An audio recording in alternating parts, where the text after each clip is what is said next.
Interpol Manila ang official copy ng warrant of arrest mula sa International Criminal Court. Ika-9:20 ng umaga ngayong araw, 11 Marso 2025, ang dating Pangulong Rodrigo Duterte at ang kanyang grupo ay dumating sa Maynila mula Hong Kong sakay ng Cathay Pacific CX-907. Sa kanyang pagdating, inihain ng Prosecutor General ng ICC notification para sa isang arrest warrant sa dating Pangulo para sa krimen laban sa sangkatauhan. Ang dating Pangulo at ang kanyang grupo ay nasa mabuting kalusugan at sinuri ng mga doktor ng gobyerno. Sinigurado na siya ay nasa maayos na kalagayan. Ang mga opisyal ng PNP na nagpatupad ng warrant ay tiniyak na may suot na body camera. Sa ngayon, nasa kustodiya na siya ng mga kinaukulan. Okay, so it's officially confirmed. It's an arrest by the PNP in collaboration, I would say, with the Interpol, acting upon a warrant of arrest issued by the ICC on charges of crimes against humanity. We can say at the moment is that this is proof that the Philippines is a country that respects the rule-based order in the world and that we uphold the rule of law. Nobody is above the law. And as a nation that prides itself in respecting that rules-based order around the world, wala tayong choice kundi mag-cooperate.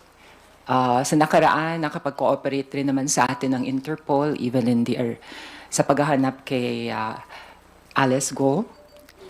So, ganun talaga. Isa tayong komunidad ng nations and we just have to respect the rule of law, hindi lamang sa ating bansa, kundi sa buong mundo. Ma'am, si former President Rodrigo Duterte po would seat as one of the legal counsel po ni VP Sara Duterte if mag-start na raw po yung impeachment trial. How would this affect po maybe the defense or the camp of VP Sara Duterte? I think the defense team of VP Sara would be in a better position to answer that. I would surmise that they would find another person. Hindi lang naman si former president ang nag-volunteer na tumayo bilang abogado ni VP Sara dun sa impeachment trial. Marami sabi nila na abogado rin. So I think sila dapat na maglinaw nito.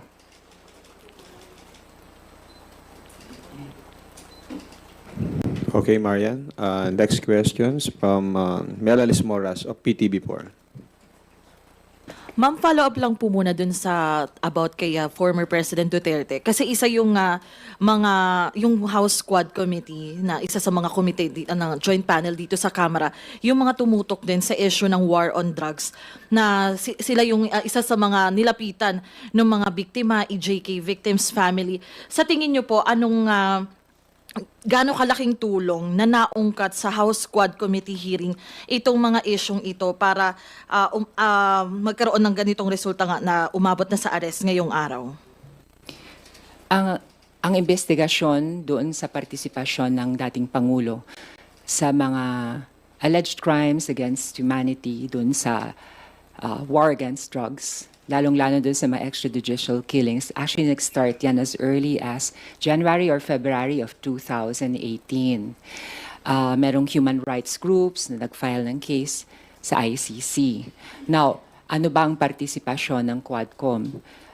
Magmula nung nagsimula yung Quadcom, October 2024, marami tayong nadiskubre.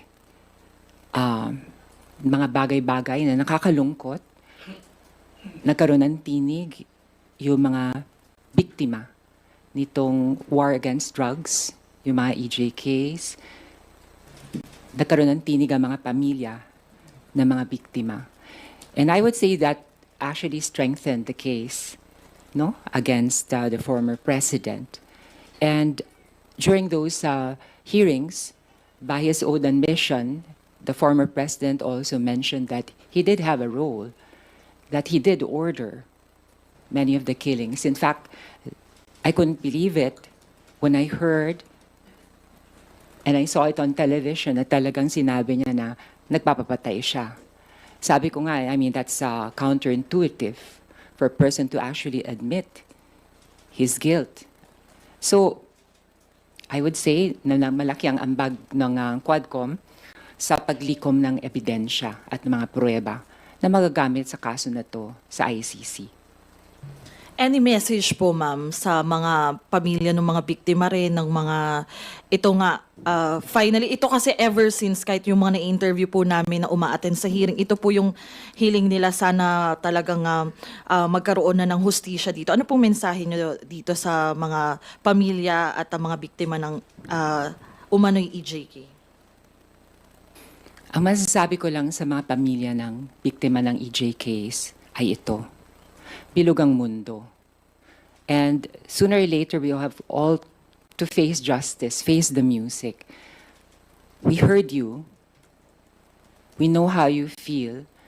And dito sa House of Representatives, hindi naman po kami manhid sa pananawagan ng mga biktima ng EJK para sa magkamit ng katarungan. Kami po naman gumagawa ng batas. Ang unang-unang kumikilala ng kahalagahan ng isang rule-based order, ng kahalagahan ng the rule of law. Para pa kami gagawa ng batas kung kami mismo hindi namin kikilalanin na dapat manaiglagi ang batas. Alam nyo, iniisip ko, siguro humantong din sa panahon, ilang taon na nakaraan magmula noon, na nawawala na ng pag-asa yung mga pamilya ng mga biktima. Alam niyo naman, sa ating bansa, it is widely believed at nasasaksihan din natin na minsan the wheels of justice turn very slowly. And marahil sa pamamagitan ng ICC, hindi na nga isang local court na nag-hear nito, ay magkakaroon ng katarungan ang ating mga biktima, no? So, may due process. Of course, the former president is innocent until proven guilty. He will also have his chance to explain his side. So this is how justice works. This is how the rule of law works. Both sides are heard. Kaya nga, wag muna tayo magkaroon ng premature judgments. So let us let the ICC come up with its own judgment based on the evidence that is presented by both sides. There are always two sides to a coin. But ang punto lang dito, mahalaga para sa amin dito sa House of Representatives. At nakikita ko naman po ang effort ng ating Pangulong Bongbong Marcos. Ito'y bagay na kinikilala ng buong mundo upang itatag ang isang sistemang nakabase sa mga batas. Opo. Sorry about sa anak naman po ni former President Duterte. Sa isang statement kasi ni Palace Press Briefer Yusek Claire Castro, nasabi po niya na about po ito sa sinabi ni Vice President Sara Duterte na na-scam siya ng Unity. Ang sabi po ni Yusek Castro, kung na-scam po siya ng Unity, isn't it the other way around? Hindi naman po siguro inakala din ng miyembro o ng mga miyembro ng Unity na mabilis magagastos ni VP Sara yung 125 million pesos confidential funds in just 11 days. Hindi naman po siguro inisip yon at nagbigay ng tiwala sa kanya. Kayo po, ma'am, ano pong masasabi nyo dito? Do you agree with Yusek Castro po? I think that's another issue, no, yung sa paggastos in 11 days ng confidential funds ng 125 million. I'm trying to understand where VP Sara is coming from when she said na na-scam siya ng administrasyon. Maybe she had a set of expectations nung nanalo yung unit team na hindi na-meet. Ano ba yung mga expectations niya? Pero ako naniniwala ako, before you expect something from somebody, you should also be willing to give what you demand. I remember, nung panahon ni President Duterte, he demanded almost blind loyalty sa lahat ng partido. Mula sa legislative, sa Kongreso, sa Senado, sa House of Representatives, lahat, mga LGUs, gusto niya lahat sumusunod at sumusuporta sa kanya. And I understand kung bakit. Talaga naman pagpasok ng isang administrasyon, dapat sinusuportan ng lahat. Bigyan natin ng pagkakataon, pakita kung paano nila ipapatupad ang kanilang mga programa, kung paano nila ma-reach at maaabot ang mga pinapangarap nila para sa ating bansa, yung kanilang development plan, kung meron man. They demanded it. Up to the point na sometimes nahaharas na yung mga perceived political enemies nila.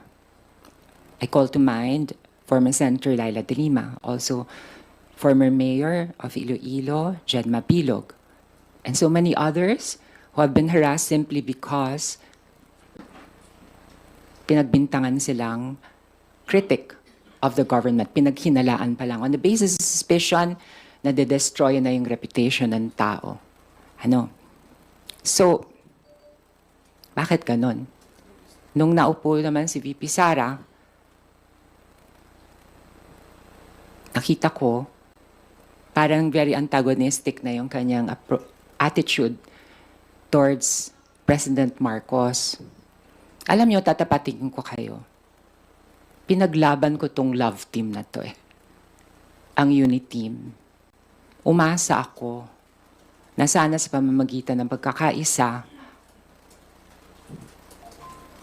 may susulong natin ang ating bansa. Kasi nakakapagod na rin ibang-ibang administrasyon, laging antagonistic towards the previous administration, or vice versa. Sabi ko, makakabuti itong pagkakaisa, no? Pinaglaban natin itong unit team. Pero katulad ng isang relasyon, hindi lang naman pwedeng isang bahagi ang nag-e-effort. Nakita ko naman, may effort kay Pangulong Marcos to incorporate and to involve VP Sara. She was given so many prerogatives, even beyond her position as Vice President, in recognition of her position, out of respect for her position. Pero anong sinukli? Bigla na lang may investigation ng mga senador na aligned with the Vice President kung gumagamit ng droga ang ating presidente. Saan ka naman nakarinig ng ganon? What if that happened during the previous administration? That was unimaginable, di ba? Pero ang bait ng Pangulo, tumahimik lang siya. Maybe hoping na baka naman mag-reach out sa kanya si VP Sara. Ganun ang relasyon, umaasa ka pa rin eh. Tapos, the next thing I know, napagmas na naman natin, she was already making declarations na gusto daw niyang pilipitin yung leeg ng Pangulo. Dahil hindi daw nagbigay ng relo doon sa isang graduation. Bakit trabaho ba ng presidente mamigay na relo? What if regalo ng misis niya yun? Lagot siya pag pinamigay niya yon, di ba? Napakababaw na dahilan. Tapos, humantong na sa puntong pati buhay ng Pangulo. Pinagbabantaan. Pati ng kanyang asawa. Pati ni Speaker Martin. I mean, tapos ngayon nagda-demand ka.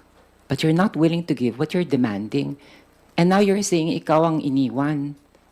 At sinasabi mo ikaw ang na-scam. Parang may mali naman yata doon sa declaration na yon. There's something inaccurate about it. Opo. Sorry ma'am.